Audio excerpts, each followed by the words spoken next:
Olá, bom dia a todos e todas que nos assistem nesta manhã de domingo. Aqui é o pastor Irênio Silveira Chaves, da Igreja Batista da Orla Oceânica, e este é o programa de estudo bíblico à distância da nossa igreja.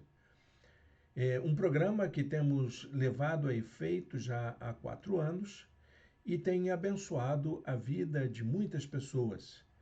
Você tem em nossa página no YouTube e em nosso blog uma lista bastante extensa de estudos que foram elaborados, apostilas que estão disponibilizadas, de tal maneira que você pode fazer um programa quase que completo de estudo da Palavra de Deus, tanto em termos de estudos dos livros da Bíblia, quanto em termos de estudos temáticos voltados para o seu crescimento pessoal, para abençoar a sua vida como um cristão, um seguidor de Jesus, como também para que você possa compartilhar esses conhecimentos com o seu grupo, com a sua comunidade de fé, com as pessoas que você se relaciona, com sua família.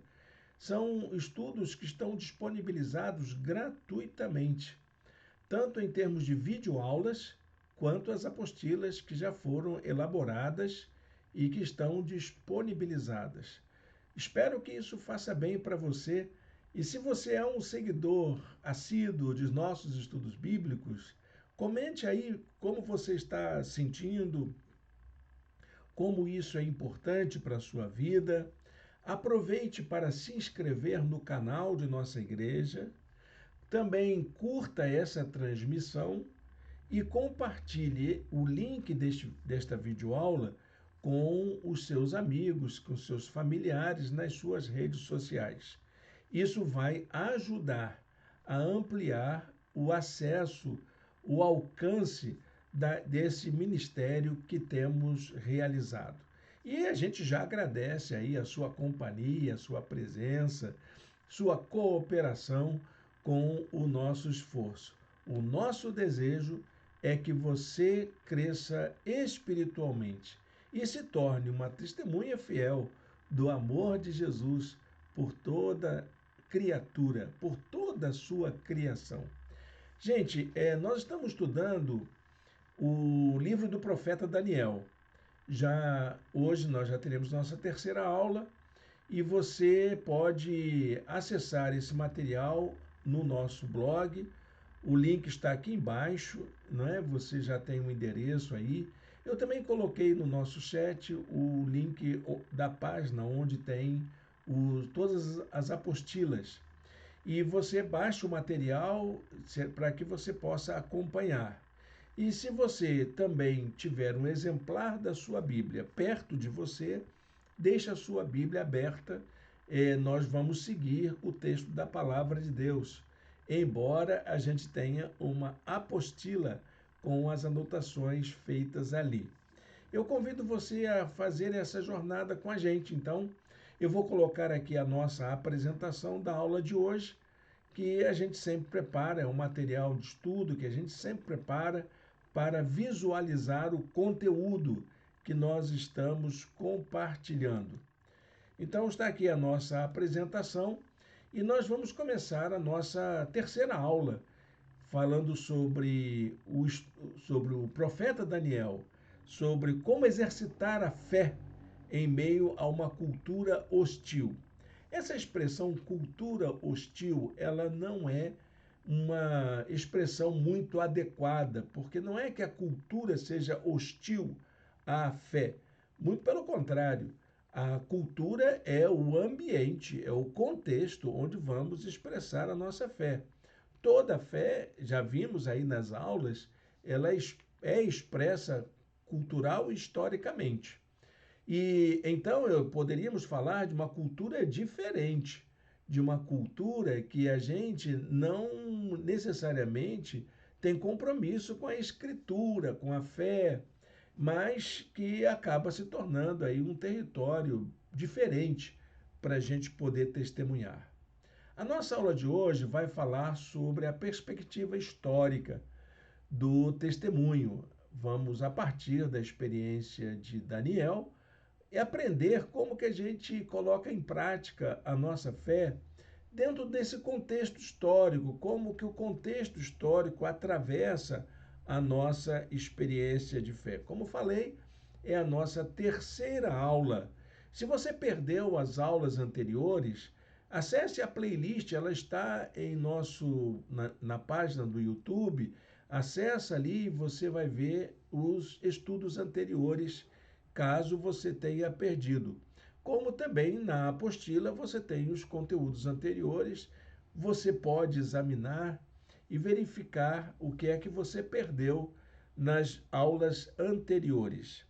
Indo então mais adiante, como nós fazemos sempre, vou colocar aqui um aquecimento, um aperitivo para a gente poder se motivar para a aula de hoje.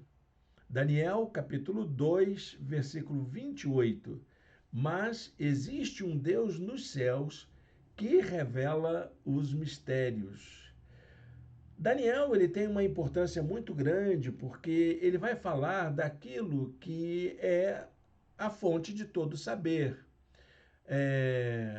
A humanidade, ela explorou novos conhecimentos exatamente por entender que os fenômenos naturais e os fenômenos sobrenaturais, que são aqueles não explicados, eles consistiam no mistério. Então, eles viam um relâmpago, um vento forte, um temporal, ou até mesmo uma tragédia humana, um terremoto, um vulcão, e eles achavam que aquilo eram manifestações sobrenaturais, ou manifestações dos deuses, conforme aí muitas culturas. E para explicar esses fenômenos que eles não conheciam a causa, eles recorriam à ideia do mistério. O mistério é aquilo que não pode ser explicado por uma investigação científica, social ou até mesmo teológica. Então, o mistério parece que está como uma resposta àquelas dúvidas, aquelas coisas que nós não conhecemos.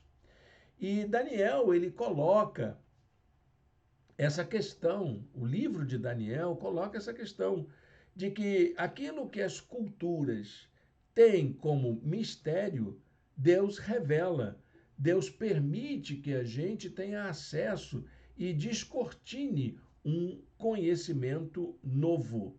O mistério é conhecível, como diz o texto de Daniel. E nós vamos ver isso aqui no capítulo 2 do livro do profeta. O texto base da nossa lição de hoje é o capítulo 2 inteiro, do verso 1 ao verso 49. Então aí deixe sua Bíblia aberta, vai ser uma jornada muito boa a gente poder fazer isso junto. Bom, gente, se Deus revela mistérios, acho que isso é importante a gente frisar, Deus não faz isso à margem da história. Ele revela os seus mistérios, o seu poder, a sua graça, o seu amor, dentro de um contexto histórico, no interior da história. Eu coloco até aqui nessa frase de que Deus revela o seu poder e graça a partir e no interior da história. Ele se faz história, ele faz uma imersão dentro da nossa realidade. Porque, como já disse em aulas anteriores, a realidade humana ela é histórica.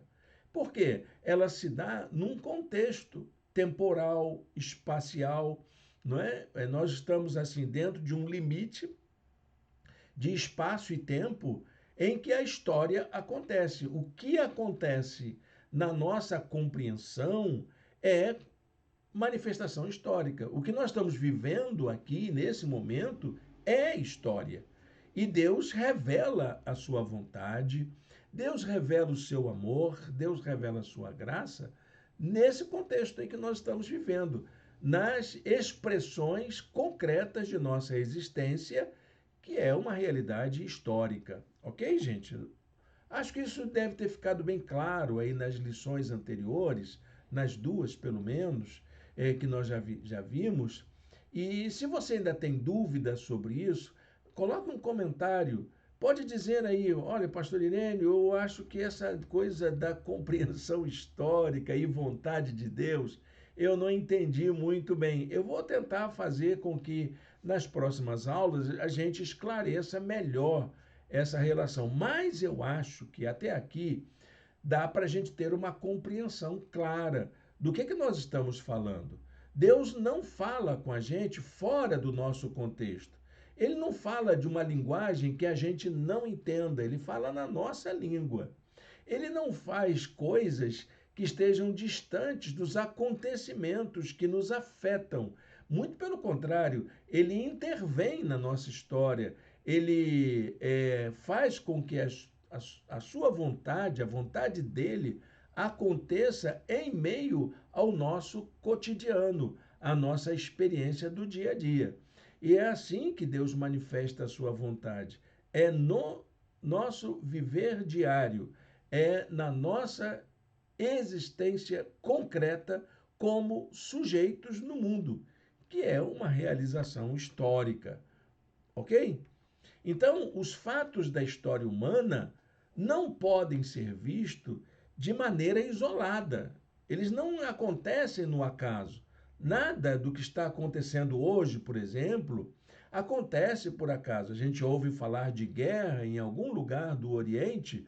Essas guerras não acontecem por acaso. Há um processo histórico que vem marcando o desenvolvimento da vida dessas sociedades. Na verdade, os acontecimentos, os fatos da história humana, os fatos históricos são espaço para a realização dos propósitos divinos. Enquanto a história acontece, Deus está se revelando, Deus está se manifestando, Deus está trabalhando pelo bem da humanidade. Acredite nisso. Deus não interrompe a história. Deus não faz a história parar para que a vontade dele aconteça.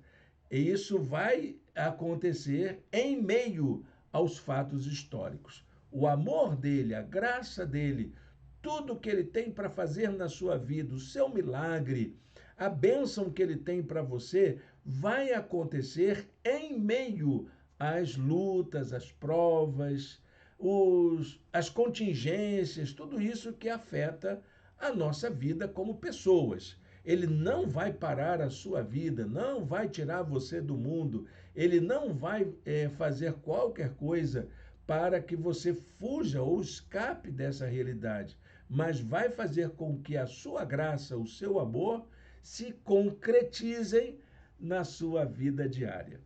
Eu gosto de pensar assim, gente. Pode ser até que muitas pessoas achem que isso é algum pensamento fora demais de uma mensagem fundamentalista. Eu gosto de pensar dessa maneira e me parece mais lógico, mais racional, mais compreensível para a gente saber que Deus atua em meio às nossas contingências. Não há outro modo de Deus se comunicar com a humanidade a não ser dentro e a partir da sua própria história. Deus não vai tirar a humanidade do mundo para poder abençoar de jeito nenhum. Ele vai fazer com que a gente viva a vida que ele nos concedeu como dom dentro do mundo que ele criou. Foi ele que fez. Ele acha isso tudo muito bom. Foi ele que nos deu vida. Então, ele não vai interromper aquilo que ele ama, aquilo que ele gosta, aquilo que ele fez com tanto amor, com tanto esmero, para que alguma coisa aconteça para o nosso agrado. Não espere isso, meu irmão, minha irmã. Espere que Deus use aquilo que ele mesmo disponibilizou para você que é essa vida que você tem neste mundo em que nós nos encontramos. Então, a revelação divina não se dá de uma forma pronta, quando ela se manifesta, quando Deus se revela, isso não está de uma forma acabada, como se fosse uma verdade absoluta, mas como uma novidade que dialoga com a humanidade em meio às suas aventuras, necessidades e fraquezas. Acho que a palavra dialogar, ela é muito importante aí, porque na verdade Deus não impõe a sua vontade. Ele dialoga conosco a fim de que a sua graça se realize entre a gente. E é nessa dialogia, nesse exercício dialógico, que Deus manifesta a sua vontade. A história, então, não é um amontoado de acontecimentos, uma sucessão de fatos que estão desconectados, mas ela é, na verdade, um processo através do qual nossas relações podem ser analisadas e compreendidas. Então, o fenômeno humano, ele não tem uma explicação causal que a gente possa compreender, explicar a causa de muitas coisas que estão acontecendo, mas podemos compreender a partir desse processo histórico que faz parte da nossa vida. A realidade humana, as nossas relações, nossas comunicações, enfim, tudo aquilo que diz respeito ao humano pode ser compreendido historicamente. A maneira como Deus se relaciona conosco, então, ela é dialógica. Olha uma palavrinha nova aí para você entender. O que é dialogia? Dialogia é essa relação em que duas partes atuam de forma partilhada, interagem entre si. É Deus agindo com poder e graça e o ser humano produzindo significados. Então, é como se fossem dois sujeitos que se intercambiam, que se comunicam, que trocam informações e que fazem com que aquilo que Deus está falando conosco seja compreendido por nós e aquilo que nós falamos seja compreendido por Ele. E que Ele possa entender o que nós estamos pensando, do que nós estamos sonhando, o que nós necessitamos. Deus age dessa maneira dialógica.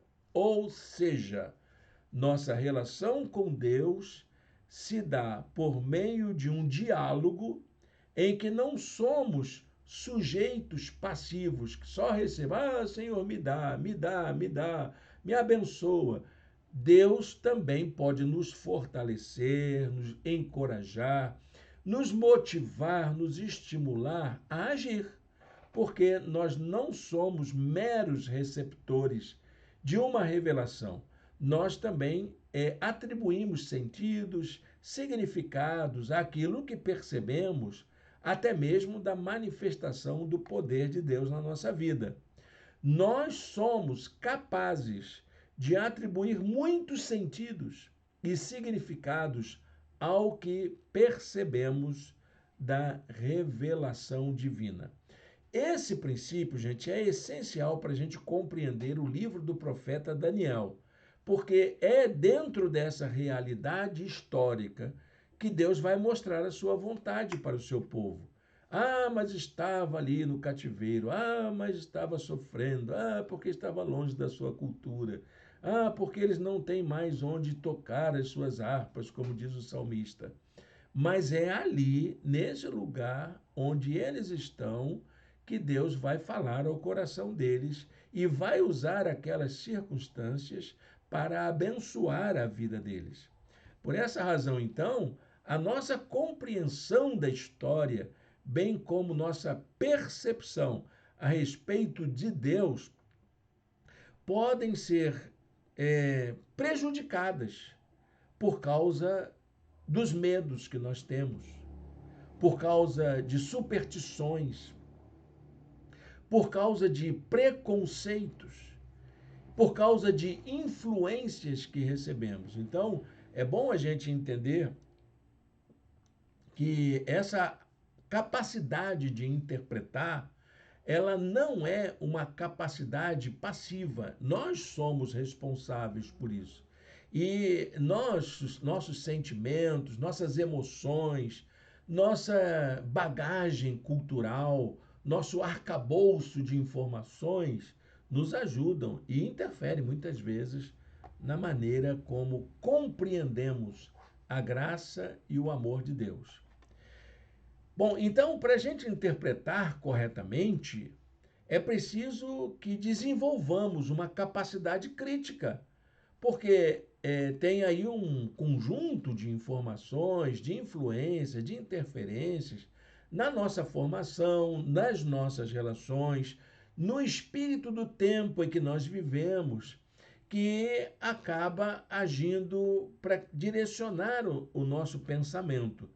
A nossa capacidade crítica é que vai ajudar a gente a interpretar a partir de três atitudes que são muito importantes para o discernimento.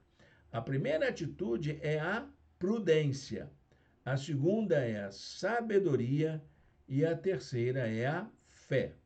Então, é a partir do exercício da prudência, da sabedoria e da fé é que o nosso pensamento crítico pode trabalhar aí, não é? Você não é um sujeito passivo, você é um sujeito com capacidade crítica, com consciência crítica, para poder entender o que está acontecendo à sua volta. E a partir de um exercício de prudência, de sabedoria e de fé, ampliar aí o seu conhecimento e a sua percepção de Deus. Isso vai ser melhor compreendido aqui no capítulo 2 por causa do episódio do sonho de Nabucodonosor. Foi um fenômeno complexo para todos os sábios da corte. Na verdade, o episódio do sonho pode ser usado aí para a gente fazer uma compreensão de como que a interpretação da história pode ser orientada a partir do nosso discernimento a respeito dos propósitos divinos. Então, um fato acontece, Nabucodonosor tem um sonho e pede para que os seus sábios, os seus astrólogos, possam interpretar o seu sonho, que era um ato comum daquela época. O rei teve um sonho, e nesse sonho ele não se lembrava de que ele tinha sonhado.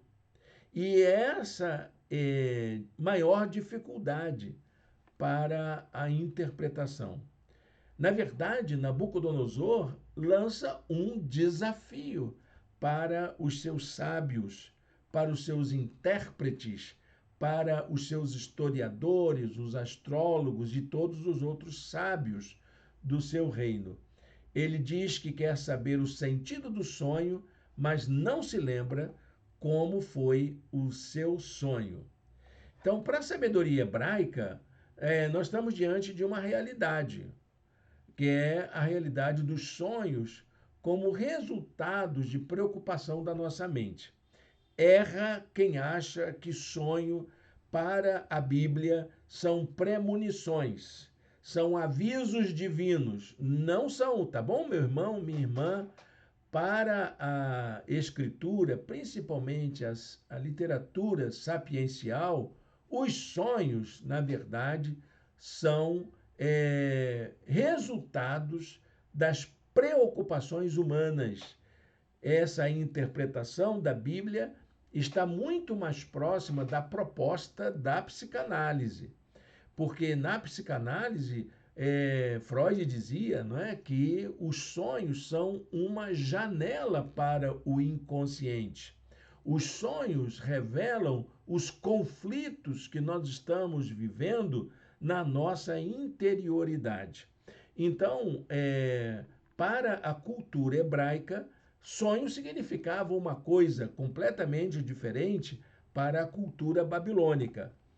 Então, se você, pode ser que você tenha dúvida, eu fiquei pensando nisso. Olha, vai ter alguém que vai dizer que o pastor Irênio exagerou, mas eu não usei aqui, viu, meus irmãos, minhas irmãs da minha igreja, eu não usei aqui a minha licença, aquela famosa licença de uma heresia por semana. Não, a Bíblia diz isso, dá uma examinada lá em Eclesiastes capítulo 5, verso 3. Das muitas ocupações brotam sonhos. Sonho, então, meu irmão, minha irmã, é resultado das nossas preocupações. Ah, então Deus não pode falar? Pode. Isso, gente. Aí nós estamos falando da liberdade divina, da autonomia divina, do qual eu não determino. Sonho pode ser um aviso? Pode. Se Deus quiser, ele pode. Ele é todo poderoso, não é verdade? Pode, mas não é regra. Deus não usa essa regra. Não conte com isso.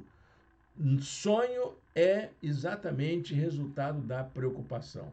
Tem muita gente que me procura dizer: ah, sonhei com jacaré. O que isso quer dizer, pastor? Sonhei com cobra. Isso quer dizer nada, quer dizer que você está preocupado com alguma coisa. Conta o sonho aí, fala um pouco das preocupações que você tem, que a gente vai descobrir por que você sonhou sobre isso. Ah, Deus está avisando. Não, Deus não está avisando, porque não é regra de Deus fazer isso. Quando ele quis fazer, ele fez, está registrado nas Escrituras. Foi assim em todo o tempo, né? Nos registros da Escritura. Mas não quer dizer que essa seja a regra de Deus. Deus não usa essa intervenção no sonho como um padrão.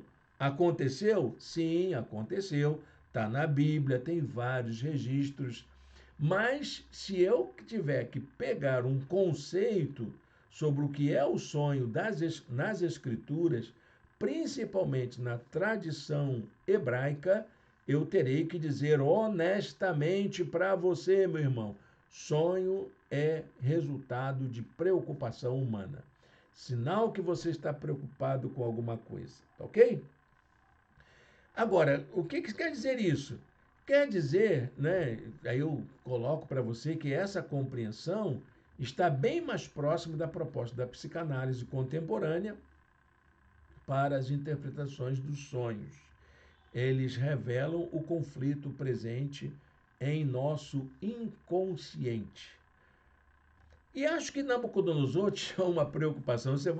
Se você tem algum conhecimento aí de psicanálise, livre interpretação, etc., você vai ver que Nabucodonosor devia estar muito preocupado com o seu poder.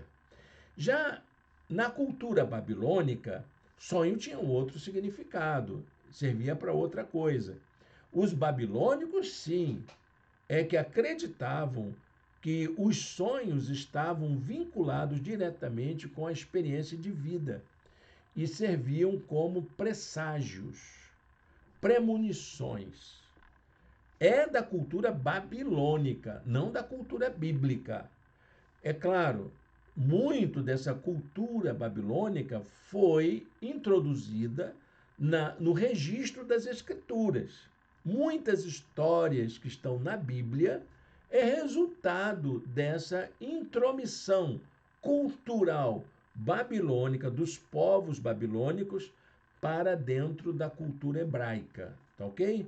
Mas, em termos gerais, cultura hebraica não tem esse negócio de sonho como premonição, como presságio.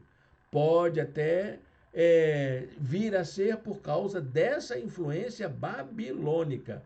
E então, muitos cristãos têm uma compreensão muito mais influenciada por essa cultura estranha, nessa cultura que nós estamos dizendo como hostil à fé bíblica, do que a própria fé bíblica.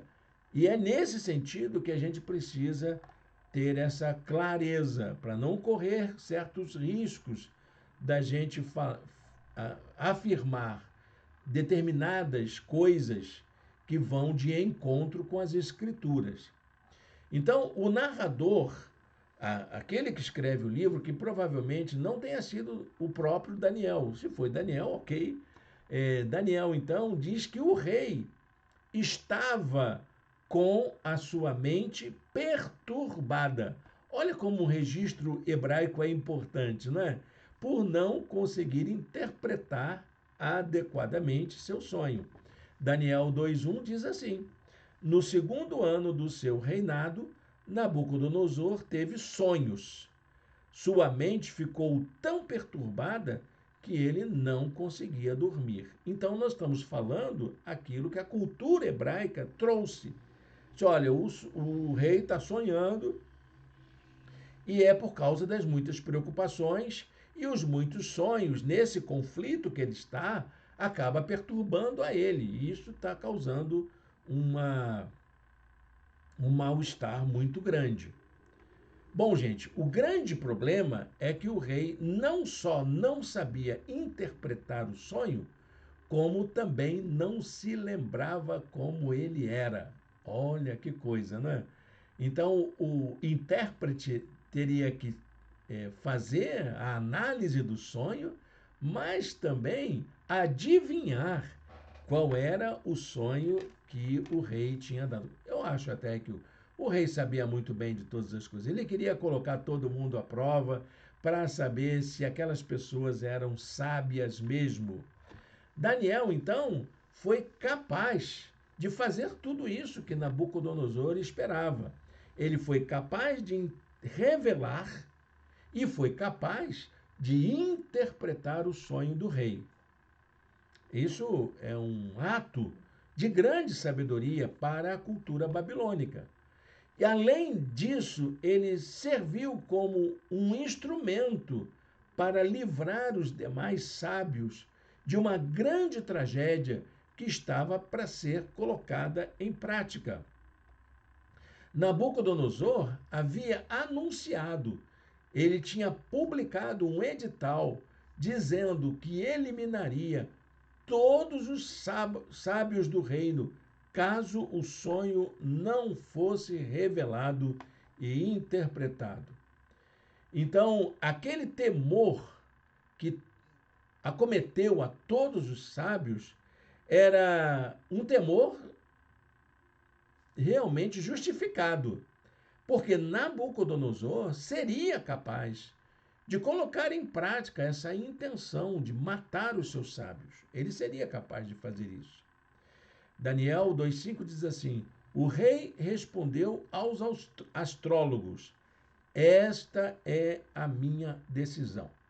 Se vocês não me disserem qual foi o meu sonho e não o interpretarem, farei que vocês sejam cortados em pedaços e que as suas casas se tornem montes de entulho. Uma tragédia.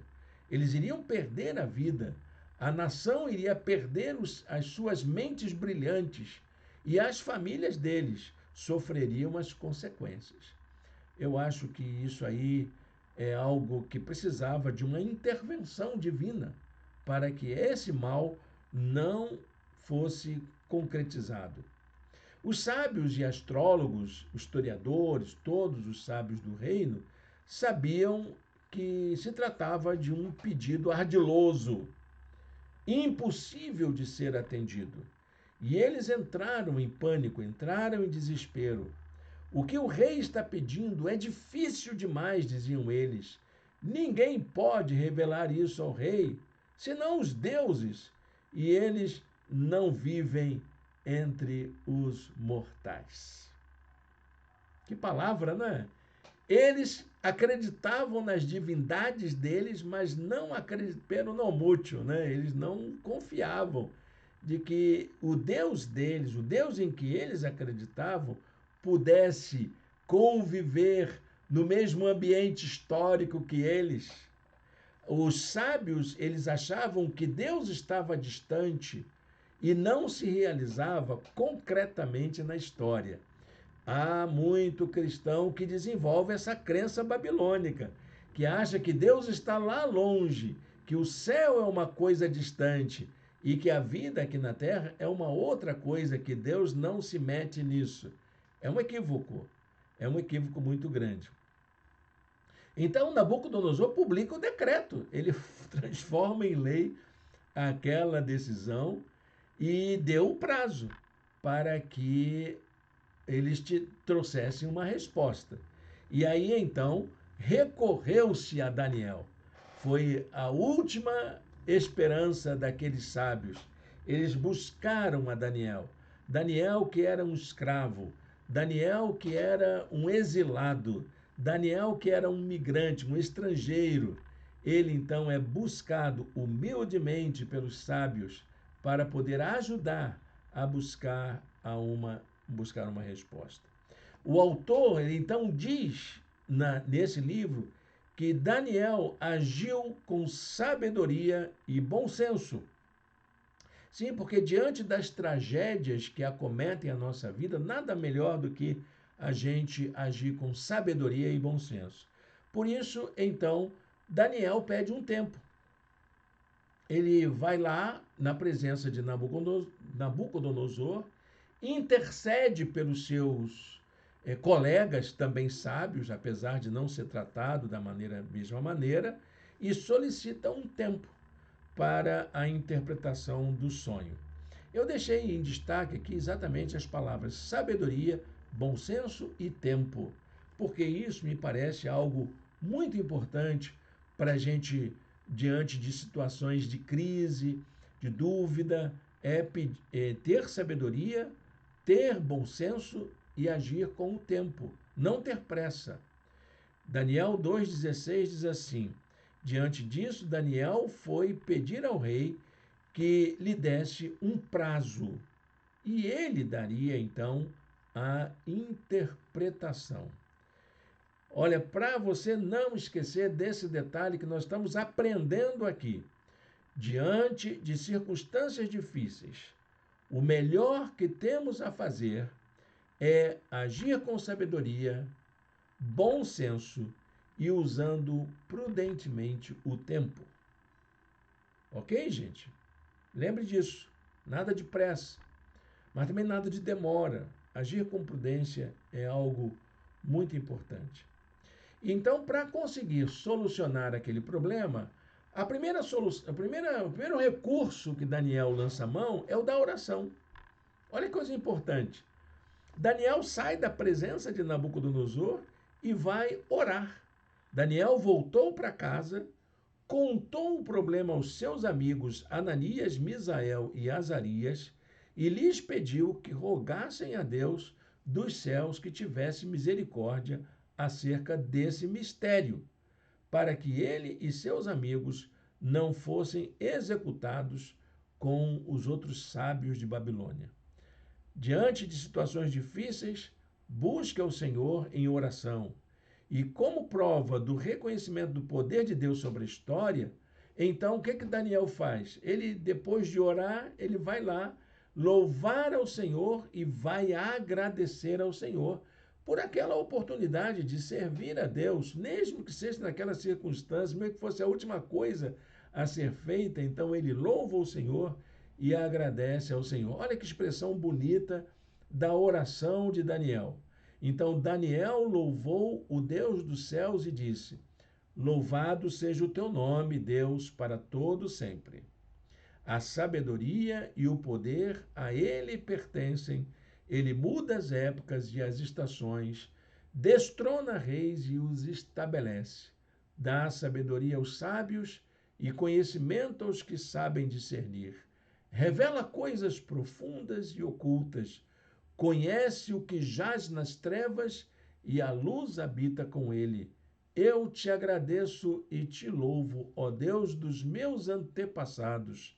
Tu me deste sabedoria e poder e me revelaste o que te pedimos, revelaste-nos o sonho do rei.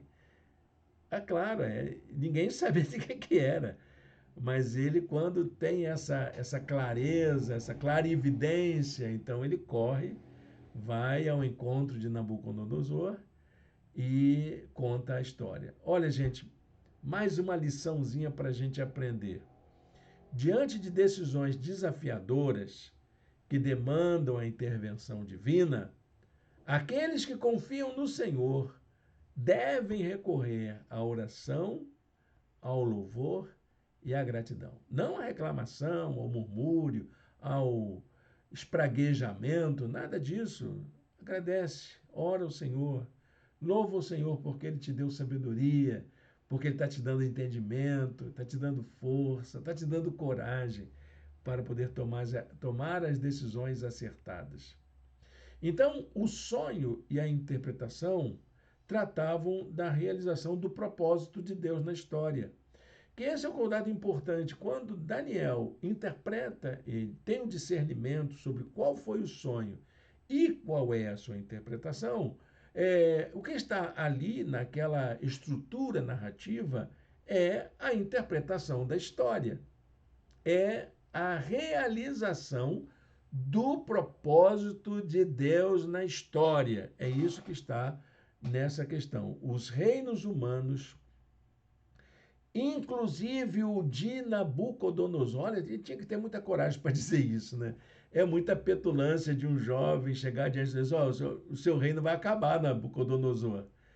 Os reinos vão passar, mas o reino de Deus é um reino eterno. Era isso que o sonho dizia. Bom, vamos tentar ver o que era esse sonho, que o livro ele conta como é o sonho. O sonho de Nabucodonosor é carregado de elementos simbólicos que são analisados alegoricamente por Daniel. Então, quando estavas deitado, ó rei, diz Daniel, tua mente se voltou para as coisas futuras. E aquele que revela os mistérios te mostrou o que vai acontecer. Daniel então passa a narrar o sonho de Nabucodonosor. O objetivo dessa narrativa era fazer com que o rei compreendesse o que se passava na sua mente. Ele era um rei, ele estava olhando para o futuro. Ele estava preocupado com as consequências.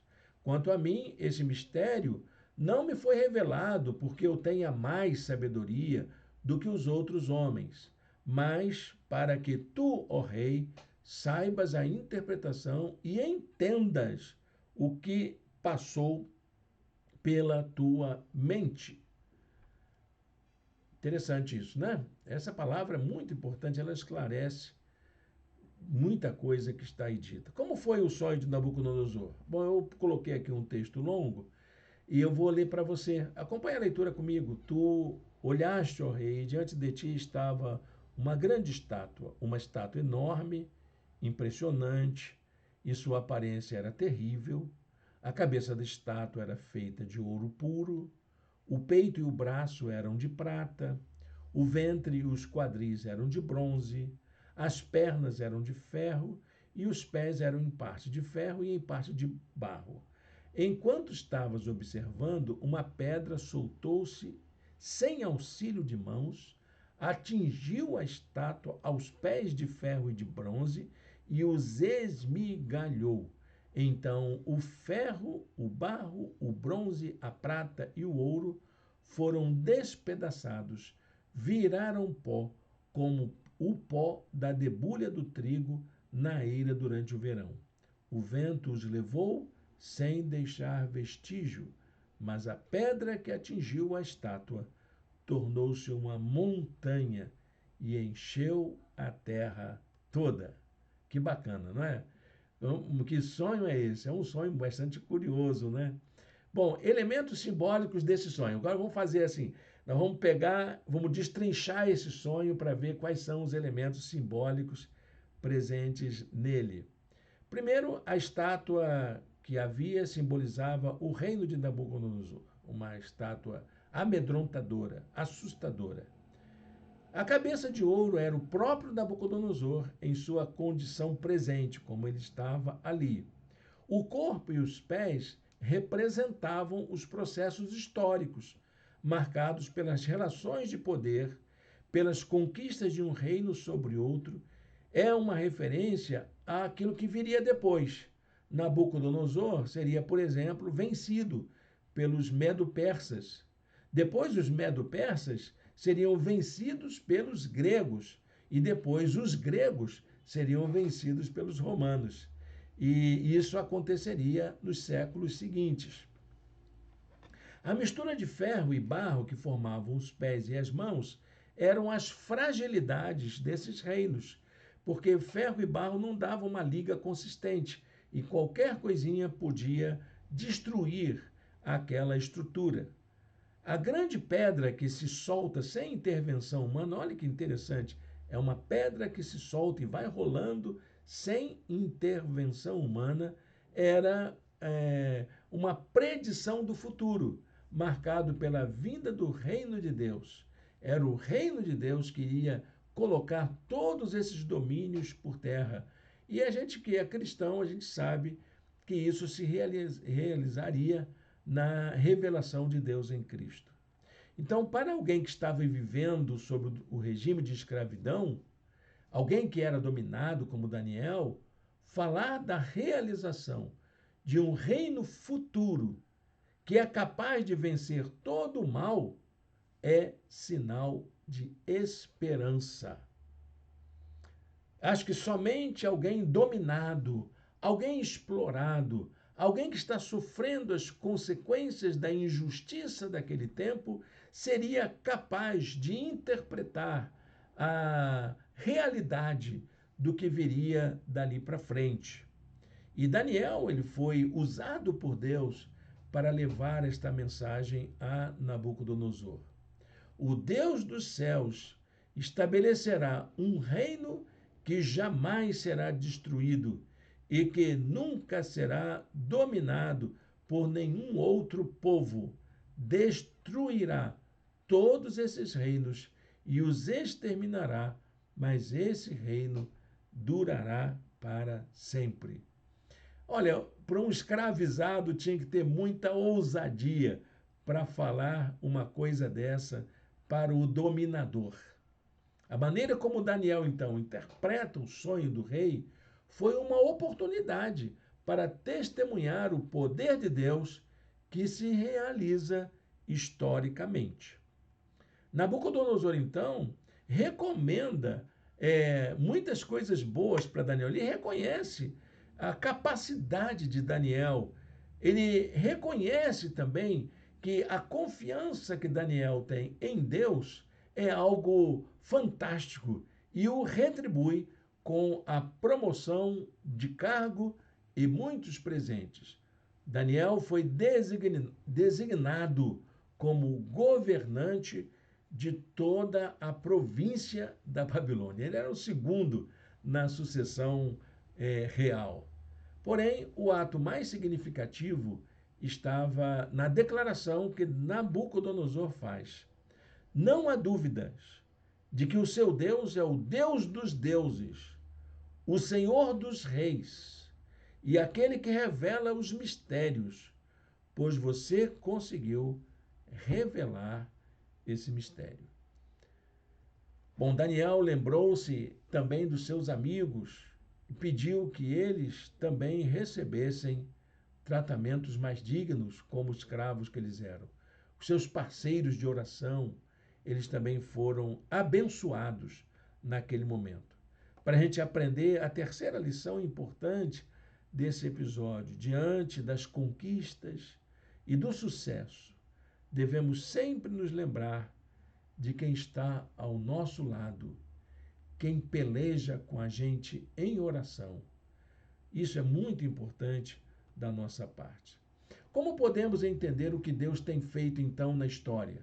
Como que se a gente fosse olhar o que está acontecendo hoje na história, como que a gente aplica essa grande lição do livro do profeta Daniel? Em primeiro lugar, precisamos reconhecer que há um Deus no controle, que Deus não perdeu o controle do mundo, ele continua nos acompanhando, ele age entre nós. Deus comunica os seus mistérios a fim de que possamos nos abrir para ele. Mas existe um Deus nos céus que revela os mistérios. Como é importante a gente crer nisso. Segundo lugar, reconheça que Deus tem propósitos.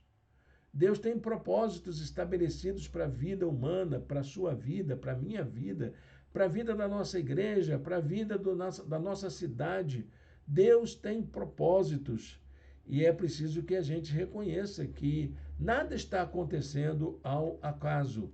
A maneira como Deus conduz a história não é determinista, mas como quem tem o conhecimento de que tudo caminha para um fim. E é lá no fim onde estão as realizações dos propósitos divinos. O Deus poderoso mostrou ao rei o que acontecerá no futuro, que é para onde a história caminha. E, em terceiro lugar, reconhecer que Deus quer nos usar como sinais históricos, sinal de justiça, sinal de compaixão, sinal de solidariedade. Nós, como seu povo, como seus instrumentos, Deus quer nos usar. Deus quer usar a mim e a você como um sinal histórico de que Ele está trabalhando pela paz, pela harmonia, pelo congraçamento entre as pessoas, pelo cuidado com os mais vulneráveis. Deus levanta seus servos para serem sinais vivos do seu poder e graça entre os homens. Daniel 2,30 diz assim: quanto a mim, esse mistério não me foi revelado porque eu tenha mais sabedoria do que os outros homens, mas para que tu, ó rei, saibas a interpretação e entendas o que passou pela sua mente. Deus não quer usar você para você se tornar vaidoso, para mostrar o quanto você é poderoso, mas para que a graça de Deus se realize na vida das pessoas. Bom, estamos chegando ao final da nossa lição de hoje e aquilo que aprendemos hoje aqui tem a ver com a nossa vivência diária. Vamos então à lição de hoje na vida. É preciso discernir os propósitos divinos na história. Deus revela seus propósitos no âmbito da história, pelo fato de que ela caminha para o fim. É uma realidade histórica. A história caminha para um final. Há um desfecho dela. Ela vai caminhando no sentido de um fim escatológico, né? Que é o escatom, que é para onde estamos caminhando. Se não somos capazes de ver Deus em cada parte, então, meu querido, minha querida, não conseguiremos percebê-lo em parte nenhuma. Se você não consegue ver que Deus está conduzindo a história em cada coisa, em cada detalhe para um final, então, meu querido, minha querida, a gente está com uma dificuldade muito grande de perceber Deus em qualquer parte. Vou deixar com você esse texto de 1 Coríntios, capítulo 2, verso 12. Nós, porém, não recebemos o Espírito do mundo, mas o Espírito procedente de Deus, para que entendamos as coisas que Deus tem nos dado gratuitamente. Amém? Deus abençoe a leitura da sua santa palavra, o estudo da sua palavra, que essas lições fiquem gravadas no nosso coração. Feche seus olhos, fale com Deus, vamos orar ao Senhor.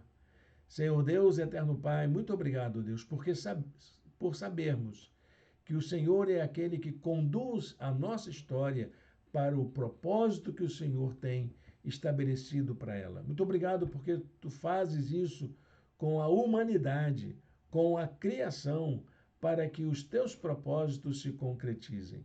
E nós, ó Deus, pedimos que o Senhor nos dê sabedoria, entendimento, prudência, aumenta-nos a fé, para que possamos ser instrumentos úteis em suas mãos, como sinais históricos para este tempo. Nós te oramos em nome de Jesus. Amém e amém. Amém, meu irmão, minha irmã, que bom a gente poder estar aqui junto e juntas para estudarmos a palavra de Deus. Convido você a estar conosco um dia, conhecer o nosso espaço e partilhar de uma de nossas celebrações. Mas você precisa mandar uma mensagem para comunicar que você virá, porque é importante, porque nós precisamos comunicar à portaria que alguém vai chegar. e é para nós um prazer muito grande recebê-la em nossos. Venha adorar com a gente, venha celebrar conosco todos os domingos às 18h30. O endereço está em nosso site, está em nosso blog. Também você pode entrar em contato conosco através das nossas redes sociais. Deus o abençoe, que Deus lhe dê um domingo alegre e feliz na presença dele. Amém?